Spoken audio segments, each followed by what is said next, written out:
What is good, everybody? Welcome back to the channel and welcome back after a bit of a hiatus from making content like this. Welcome back to another episode of the Storyfuel Podcast, where every story matters. I'm your host, Senor Alex Fuel here, and we're going to discuss one of, if not my favorite, heroines and or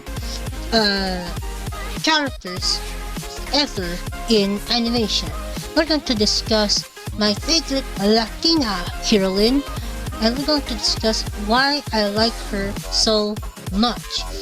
Why I liked her so much and the qualities that made her an awesome heroine for a show that was made over a decade ago as at this point, as the publishing of this video. I'm of course talking about the ever so charming, ever so cute, ever so popular Latina explorer Dora. And whenever I think of Dora, I think of adventure, I think of escapades, I think of fighting villains, I think of stopping like Swiper the Fox, obviously, which is one of the recurring antagonists of the show slash protagonists of the show, or like supporting characters of the show, but mainly he's more of an antagonist role rather than a what do you call that, a hero role or protagonist role. I most often associate that sneaky fox with a heel role in the show. Heel referring to a term in professional wrestling that pertains to a bad guy, that pertains to a bad character, an evil character, a character that is set on just ruining other people's days. And that's what Swiper usually does. He usually is considered the main villain of the show, the main antagonist, I should say, of the show, because of the way that he just ruffles around and tries to swipe and or steal stuff from Dora along her adventures. And it is absolutely hilarious, and especially the fact that it is so damn satisfying whenever Dora and her friend and companion Boots the monkey stop him from stealing stuff by saying that all too familiar phrase 3 times: swiper, no swiping. And man, it felt satisfying. Rewatching it as an adult felt so satisfying.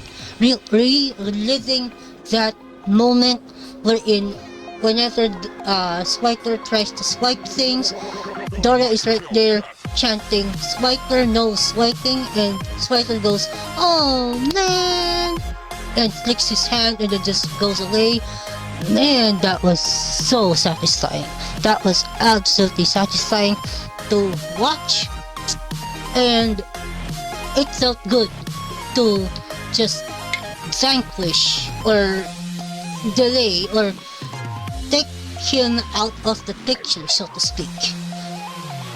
So, with that being said, the general formula of Dora the Explorer is just very simple. Dora and her friend, companion, Boots the monkey, hold on, let me, what do you call that? Let me pull up a picture of the cover photo of that show so that I will explain to you in great detail.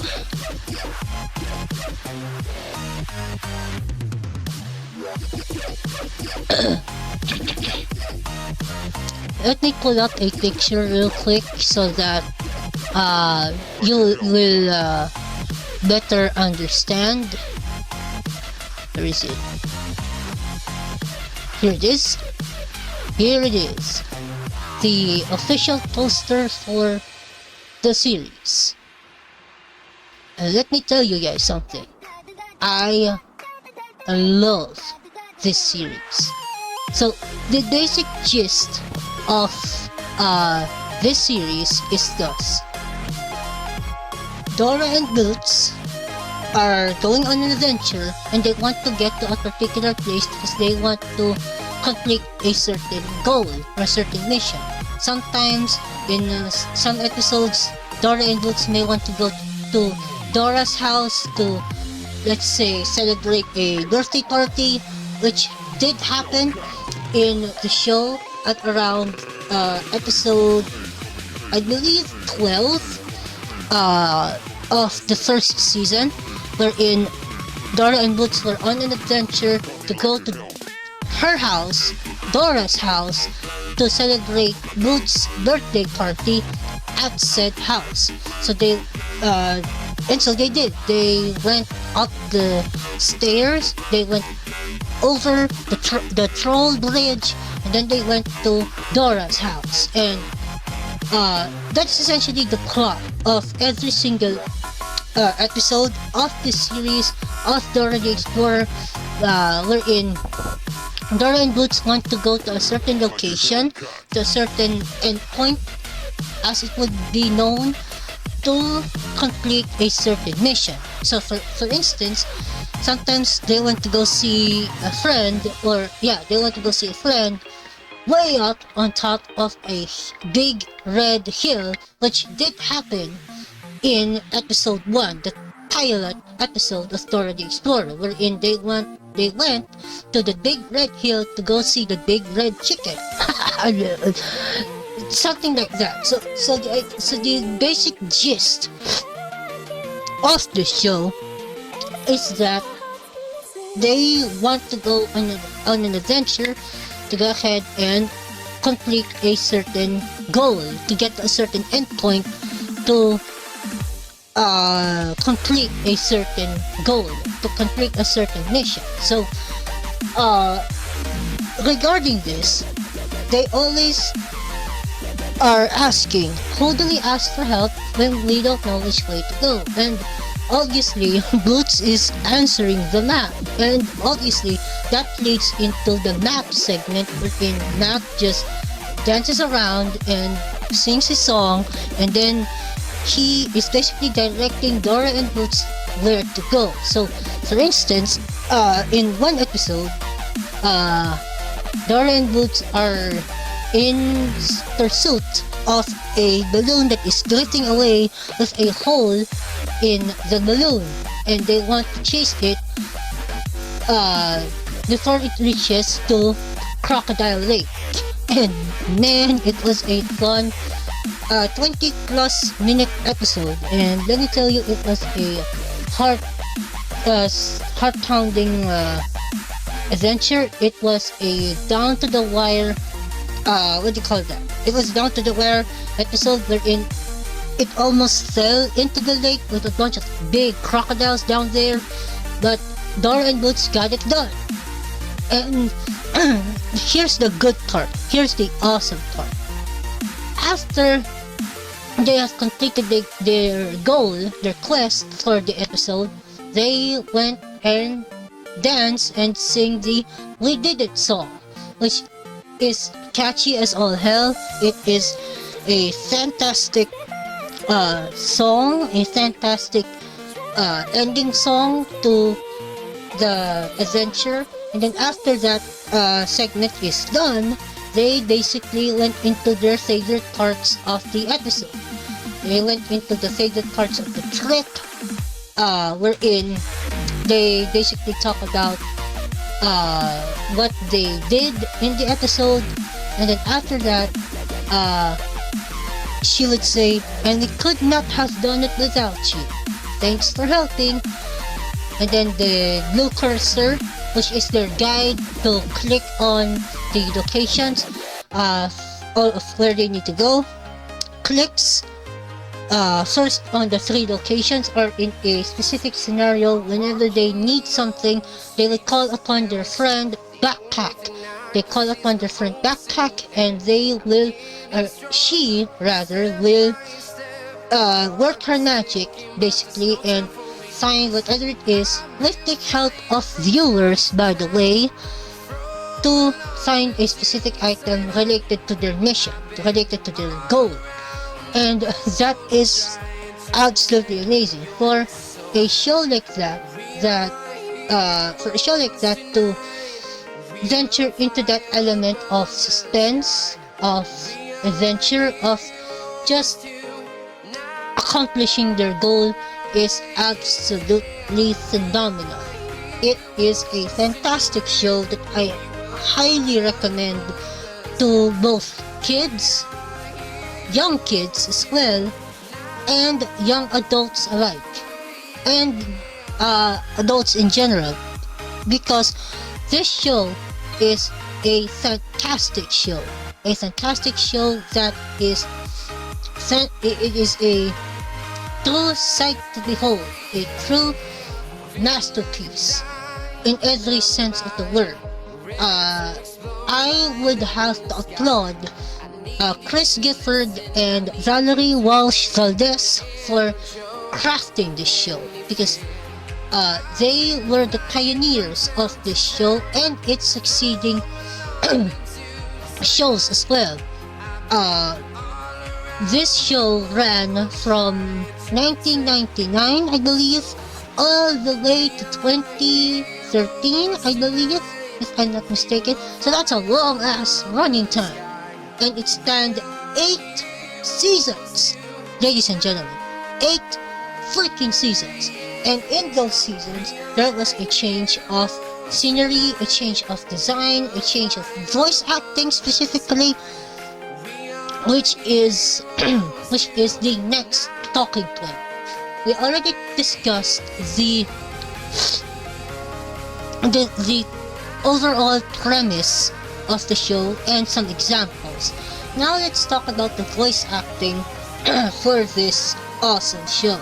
So, in summary, Dora the Explorer, for its first 4 seasons, stuck with a ensemble cast featuring the likes of Kathleen Hurles as Dora, Harrison Chad as Boots, Mark Weiner as Swiper, Jake Burbage as Benny the Bull, Ashley Fleming as Isa the Iguana.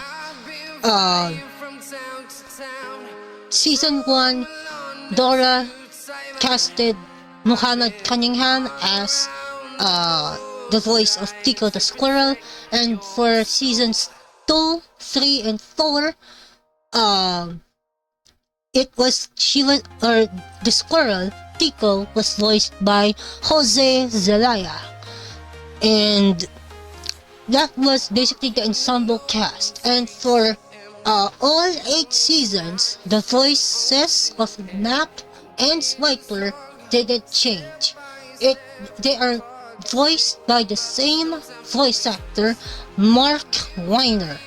He is awesome as both Map and Swiper in those roles. One as the main guide of the duo, and one as the main rival enemy of the duo.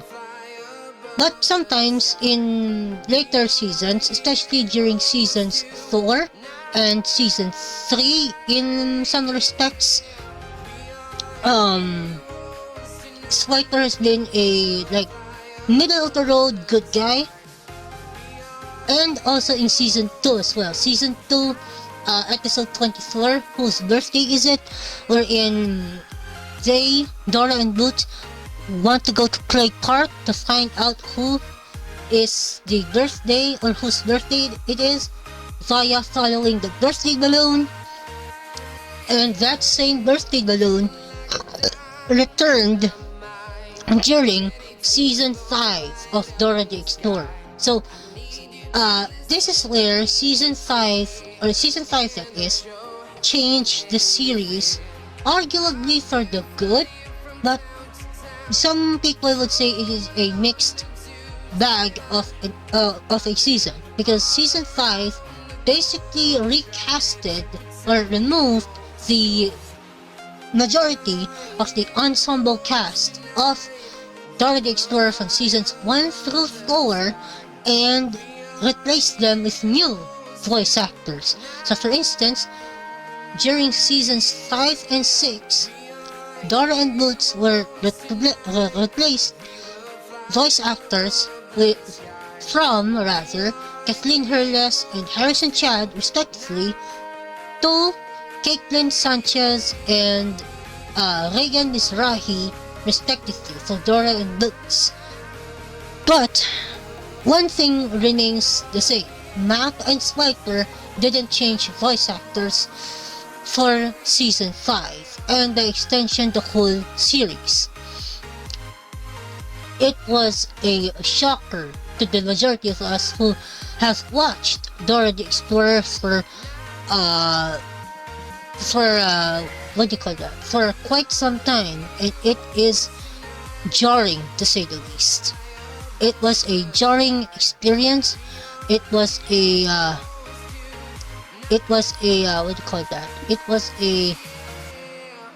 classic case of it was a classic case of damned if you do, damned if you don't, wherein they had to change the voice acting for said series, and that's what they did.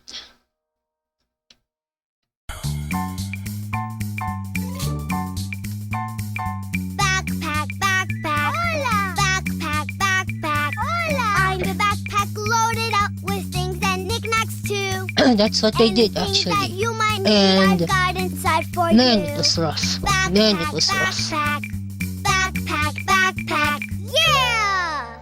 Backpack! So that's why I like the series so much. It delves deep into that sense of identity. It delves deep into that sense of it delved deep into the sense of camaraderie. It delved deep into the sense of enjoyment, and man, it was great. And aside from new seasons, new mechanics were introduced into the series as well. In season 3, they introduced star catching, which basically means that every single journey of Dora and Boots basically followed the same formula, wherein if they want to go somewhere, they need to check a map to find out how to get to a certain place. But along the way, they encounter these stars, estrellas in Spanish, and these stars are there to help them along their journey So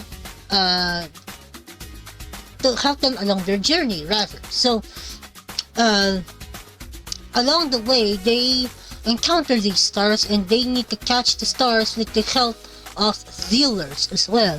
It persisted all the way through season 3 and by extension into season 4.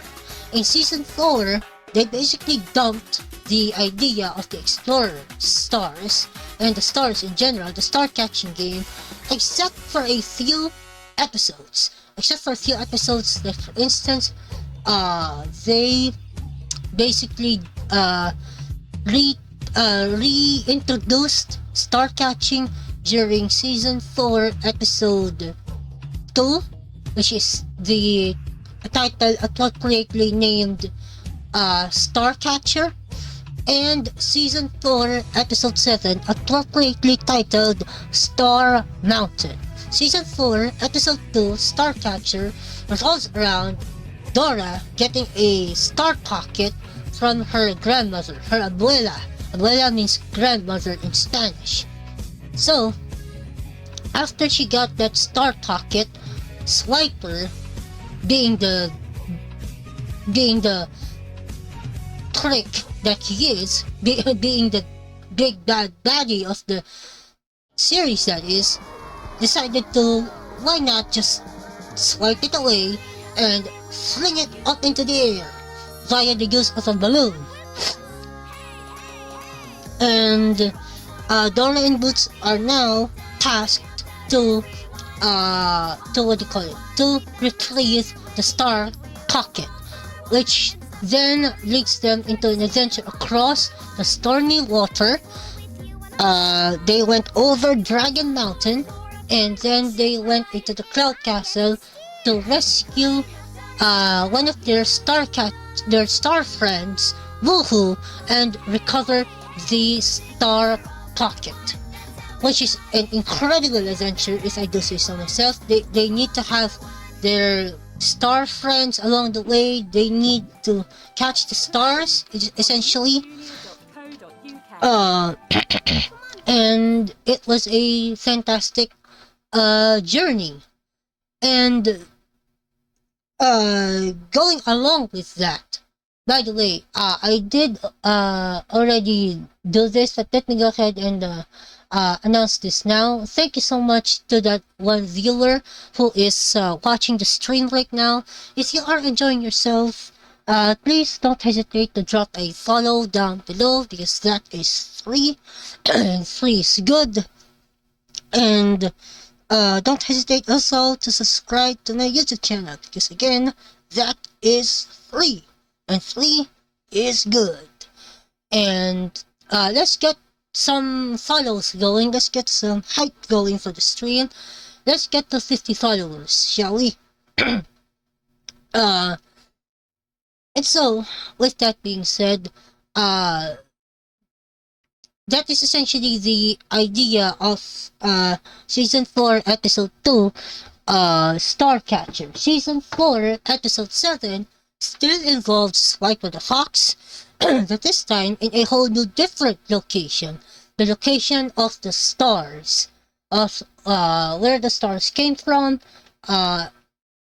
They went into Star Mountain to get Dora's necklace back, because Spiker stole it and basically hung it high above the giant star on top of Star Mountain.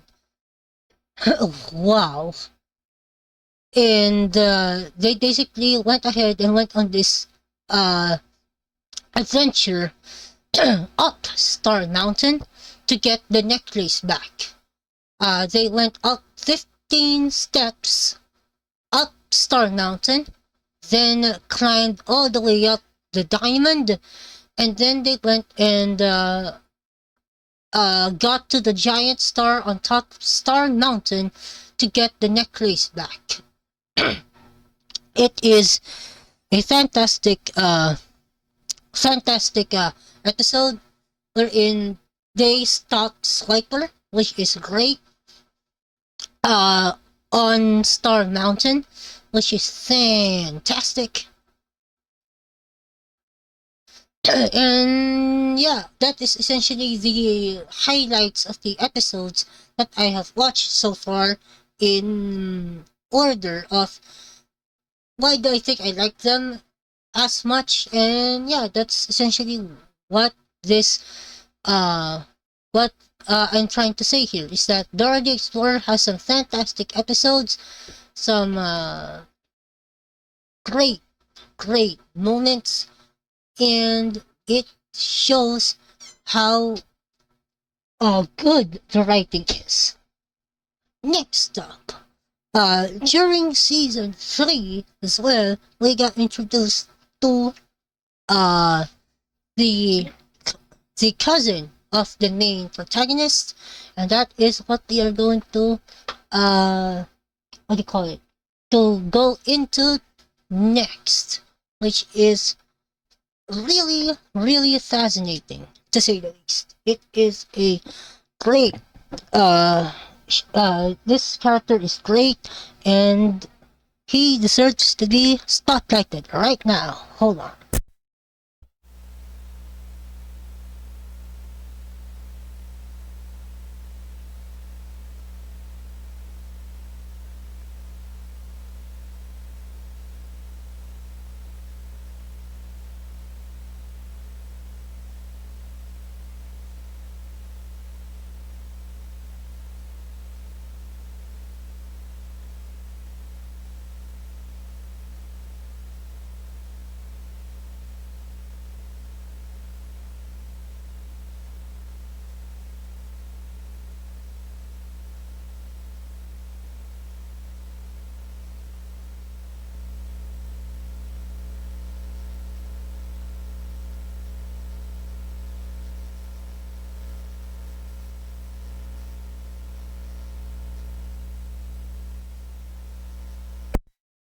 Alright.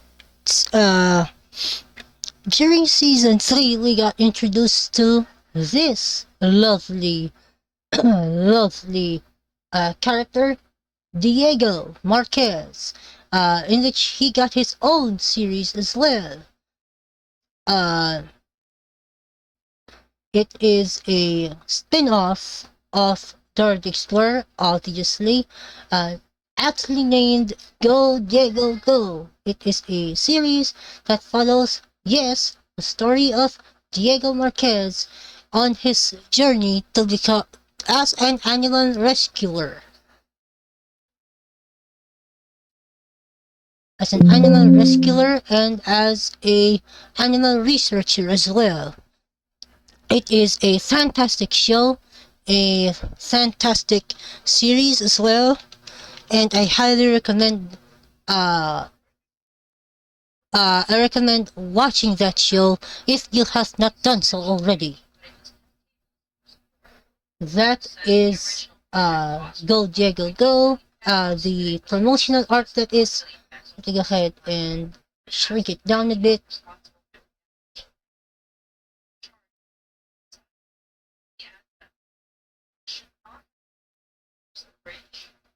Alright, so here we go. And there it is. Go Diego Go. The series that is a spin-off of Dora the Explorer because of the what do you call it? The introduction of Dora's cousin Diego in season 3 of Dora the Explorer. So Diego is the cousin of Dora, obviously, and he is a animal rescuer at his core. An animal rescuer at his core. He is a awesome, awesome protagonist.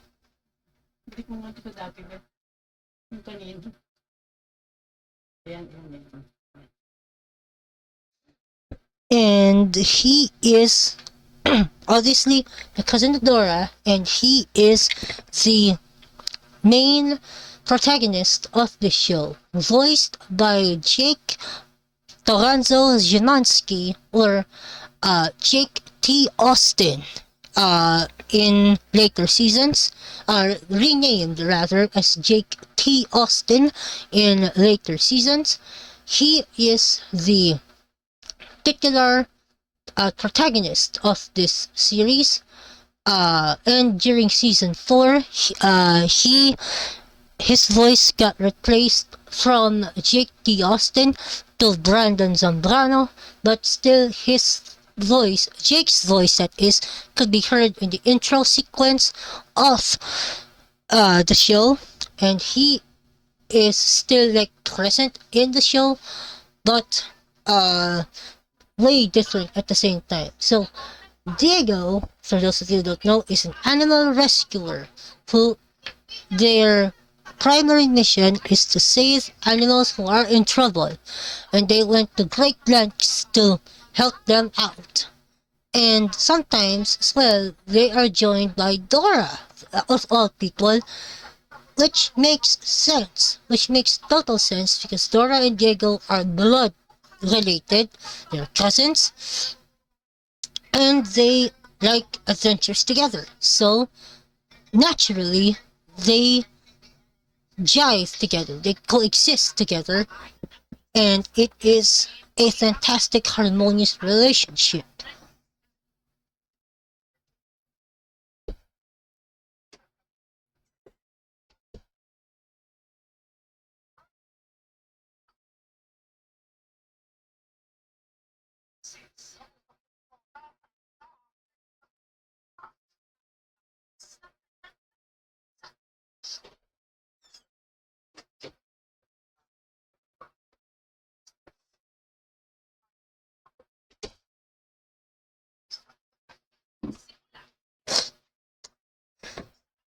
So yeah, it follows the adventures of Diego, his sister Alicia, which is voiced by Constanza Sperakis in seasons 1 and 2, and Serena Kerrigan in season 3, and Gabriella Eisenberg in seasons 4 and 5. I watched all 5 seasons and they were pretty good, to say the least.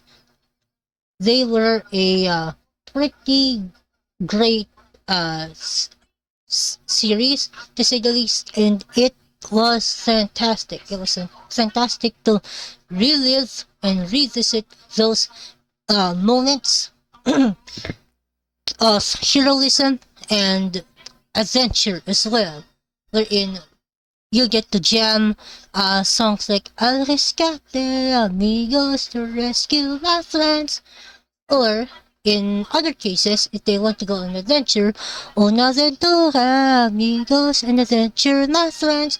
Una Aventura means an adventure. Al rescate means to rescue, by the way, if you don't know Spanish. So, that is essentially Go Diego Go in a nutshell. They want to save animals who are in trouble, using their special camera known as Click, which is voiced by Rosie Terrace. Which, by the way, Rosie Terrace as well is an amazing actress, amazing voice actress in particular, and she also voiced the Witch during season 5, episode 18 of Dora the Explorer, which includes this as the final piece of the magic storybook movie trilogy known as Dora's Big Birthday Adventure. Dora's Big Birthday Adventure culminates a 3-part saga, a 3-part series wherein Dora and Boots, now voiced by Caitlin Sanchez and Regan Mizrahi respectively, first rescue the Snow Princess, which is the first part of the trilogy. The second part of the trilogy involves saving a kingdom of crystal from an evil wizard. And the final piece of the storybook trilogy involves Dora and Boots returning home to their own realm, their own home, Dora's house essentially, from the storybook. And they want to use the wishing crystal given to them to make that happen. But a looming threat was on the horizon, and that is in the form of a La Bruja, or the Witch, voiced by Rosie Terrace. And then this just shows the connection between the two series. It shows the connection between the intertwining universes of both Dora and Diego in their respective shows, and it shows. It is awesome. It is awesome to revisit. It is awesome to relive those moments. And yeah, the crossovers, the homage to the previous episodes as well. Yes, it was redrawn, reimagined in that episode, Dora's Big Birthday Adventure, but man, it was a nostalgia trip. And then, as if that wasn't enough, after season 8 of Dora the Explorer aired, Chris Gifford and Valerie Walsh Valdez decided, hey, why not make Dora older? Why not make her older? And that's where this series comes into play. Okay, let me name this one. And we're gonna go ahead and here we go. This is the last of them, and this is aptly named Dora and Friends Into the City. Dora and Friends Into the City is a new series developed by Chris and Valerie, which involves Dora as a teenager, as a older iteration of herself, but not without Boots as the secondary protagonist here. It is now focused on five of her friends, four girls and one boy. So, uh, alongside Dora, we have Naya, Emma, Alana, and Pablo. All five of them are now in the city doing adventures inside said city. Yes, you will see some familiar faces like um Boots, but they are not the main protagonists here. The main protagonists are Dora and her crew of her friends that she met in the city. Which, by the way, spoiler alert, if you have not watched Dora the Explorer Season 1, Episode 26, or 25 rather, Pablo's Flute, you should go ahead and watch it because Pablo is the central uh, focus of said episode, and Pablo is one of the main characters in this show, Dora and Friends. So, Season 1, Episode 26 rather, Pablo's Flute essentially takes Dora and Boots inside the book of the magic flute, wherein they want to return the flute that was blown away by the wind back to its owner, Pablo.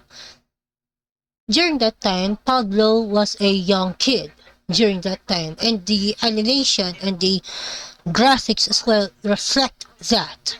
But now, during Dora and Friends, he is now older. He is now older than that iteration in the past, and it is jarring, to say the least, to watch that again, especially now realizing that Dora is much older now. And fun fact, in season 7 and 8 of Dora the Explorer, Dora is now voiced by Fatima Tachek, a Russian-American voice actress who has replaced Caitlin Sanchez as the voice actress for Dora the Explorer after season 6 ended. And by extension, she is the voice actor for Dora and Friends Into the City as Dora herself, which is pretty cool, to say the least. So, in conclusion, what do I think about this whole series as an entirety? Well, to tell you the truth, I absolutely love these series. These series are the series that I grew up with back in the day. These series were my childhood memory. These series were my go-to childhood watch along. If you can call it that, this series was essential to me growing up, and they were really, really fantastic to rewatch, revisit, and talk about here on the channel. It is an amazing series, an amazing trilogy of series, and I highly encourage you, whether you are young, a kid, a young at heart, an adult, go watch this series. This series is amazing. This series is fantastic. And I highly encourage you guys to go ahead and rewatch this series in its entirety for you guys to enjoy.